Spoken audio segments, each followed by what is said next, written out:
நல்ல க்ரீமியான, ஹெல்தியான veg kurma recipe. அதுவும் ஹோட்டல் ஸ்டைல்ல எப்படி பண்றதுன்னு பார்க்கலாமா? அதுக்கு முன்னாடி நம்ம சேனல் சாயாஸ் குக் புக்க சப்ஸ்கிரைப் பண்ணிக்கோங்க. ஒரு துண்டு இஞ்சி சாப் பண்ணி எடுத்துக்கலாம். 4 பச்சை மிளகா பெருசா கட் பண்ணி எடுத்துக்கோங்க. அப்புறம் 10 பல்லு பூண்டையும் எடுத்துக்கோங்க. அது எல்லாத்தையும் ஒரு மிக்ஸி ஜார்ல சேர்த்துட்டு, கொஞ்சமா தண்ணி சேர்த்து நல்லா ஃபைன் பேஸ்ட்டா இந்த மாரி அரைச்சு எடுத்து வச்சுக்கோங்க. இப்போ ஒரு மூடி தேங்காவ நான் இந்த மாரி கட் பண்ணி எடுத்திருக்கேன். அது கூட 5 கிராம் முந்திரி பருப்பு, 2 ஏலக்காய், 1 டீஸ்பூன் கசகசா, 2 பட்டை, 2 கிராம்பு, 1 டீஸ்பூன் சோம்பு, 1 டீஸ்பூன் மிளகு, 1 டீஸ்பூன் சீரகம் இது எல்லாத்தையும் சேர்த்துட்டு, அது கூட கொஞ்சமா தண்ணி சேர்த்து நல்லா ஃபைன் பேஸ்ட்டா திக்கா இந்த மாரி அரைச்சு எடுத்து வச்சுக்கோங்க. இப்போ 2 பெரிய வெங்காயத்தை ஃபைனா இந்த மாரி நீட் வாக்குல கட் பண்ணி எடுத்துக்கலாம். அது கூட நம்ம அரைச்சிக்கிட்ட இஞ்சி, பூண்டு, பச்சை மிளகா பேஸ்ட், 2 கொத்து கருவேப்பிலை, 2 தக்காளியை ஃபைனா சாப் பண்ணி எடுத்து வச்சிருக்கேன். அப்புறம் 2 கேரட்டையும் தோலை சேர்த்துட்டு இந்த மாதிரி கட் பண்ணி எடுத்து வச்சிருக்கேன். 10 பீன்ஸ், 2 உருளைக்கிழங்கையும் தோலை சேர்த்துட்டு இந்த மாதிரி கட் பண்ணி எடுத்து வச்சிருக்கேன். இப்போ ஸ்டவ் ஆன் பண்ணிட்டு குக்கரில் 2 டேபிள் ஸ்பூன் கடலெண்ணெய், அது கூட 1 டீஸ்பூன் சோம்பு, 1 டீஸ்பூன் சீரகம், 2 ஏலக்காய், 1 அன்னாசி பூ, 2 பட்டை, 3 கிராம்பு இது எல்லாத்தையும் சேர்த்துட்டு நல்லா மிக்ஸ் பண்ணி விடுங்க. இது நல்லா வதங்கினதுக்கப்புறம் நம்ம கட் பண்ணி எடுத்துக்கிட்ட 2 பெரிய வெங்காயத்தையும் சேர்த்துட்டு நல்லா மிக்ஸ் பண்ணி விடுங்க. வெங்காயம் நல்லா கண்ணாடி பதத்துக்கு நல்லா சுருள வதங்கி வரணும். அது வரைக்கும் நல்லா வதக்கி விடுங்க. நல்லா வதங்கினதுக்கப்புறம் நம்ம அரைச்சி எடுத்துக்கிட்ட இஞ்சி, பூண்டு, பச்சை மிளகா பேஸ்ட்டையும் சேர்த்துட்டு நல்லா மிக்ஸ் பண்ணி விடுங்க. பச்சை வாசனை போகிற அளவுக்கு நல்லா மிக்ஸ் பண்ணி விடுங்க. நல்லா வதங்கி எண்ணெய் பிரிஞ்சு வரணும்.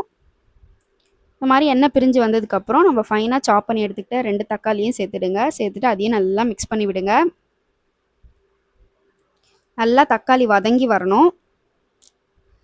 தக்காளி நல்லா வதங்கி இந்த மாதிரி எண்ணெய் பிரிஞ்சு வந்ததுக்கப்புறம் 2 teaspoon Kashmir red chilli powder, 1 teaspoon மஞ்சத்தூள், 2 டீஸ்பூன் நார்மல் மிளகாத்தூள் சேர்த்துட்டு 2 டீஸ்பூன் சால்ட்டும் சேர்த்துட்டு நல்லா மிக்ஸ் பண்ணி விடுங்க. காரம் உங்களுக்கு ஏற்ற அளவுக்கு நீங்கள் ஆட் பண்ணிக்கலாம்.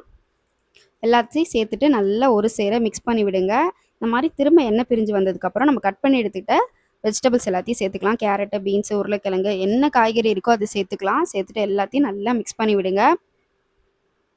எல்லாம் நல்லா ஒரு சேர மிக்ஸ் ஆகி வரணும். ஸோ இந்த மாதிரி நல்லா வதங்கி வந்ததுக்கப்புறம் நம்ம அரைச்சி எடுத்துக்கிட்ட தேங்காய், முந்திரி பருப்பு, அப்புறம் பட்டை சாமான்லாம் அரைச்சி எடுத்துக்கிட்டோம் இல்லையா, அந்த பேஸ்ட்டை இதில் சேர்த்துக்கலாம். பாருங்கள் எவ்வளோ க்ரீமியாக இருக்குது அப்படின்னு சொல்லிட்டு.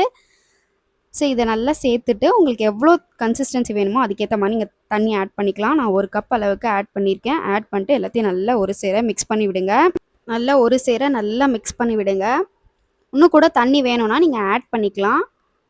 நான் கொஞ்சம் திக்காகவே இருக்கட்டுங்கிறதுனால 1 கப்போட நிறுத்தியிருக்கேன். உங்களுக்கு வேணால் ஒன்று கூட தண்ணி ஆட் பண்ணிட்டு நல்லா மிக்ஸ் பண்ணி விடுங்க. மிக்ஸ் பண்ணிட்டு கொஞ்சமாக கருவேப்பிலை, கொத்தமல்லி இருந்தால் தூவி விடுங்க. மேலே நான் கொஞ்சமாக காஞ்ச வெந்தயக்கீரை சேர்த்து, அதாவது ஒரு கைப்பிடி அளவுக்கு கஸ்தூரி மேத்தி எடுத்து கசக்கிட்டு சேர்த்துக்கோங்க. சேர்த்துட்டு நல்லா மிக்ஸ் பண்ணி விடுங்க. மிக்ஸ் பண்ணதுக்கப்புறம் இந்த மாதிரி கொதி வர ஆரம்பிக்கும். நல்லா கொதி வரட்டும். கம்ப்ளீட்டாக ஒரு கொதி வந்ததுக்கப்புறம் நம்ம விசில் போட்டுக்கலாம்.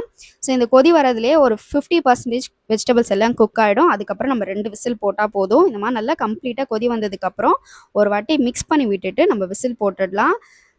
இப்போ லோ ஃப்ளேமில் மாற்றிட்டு விசில் போட்டுருங்க. 2 விசில் வந்தால் போதும்.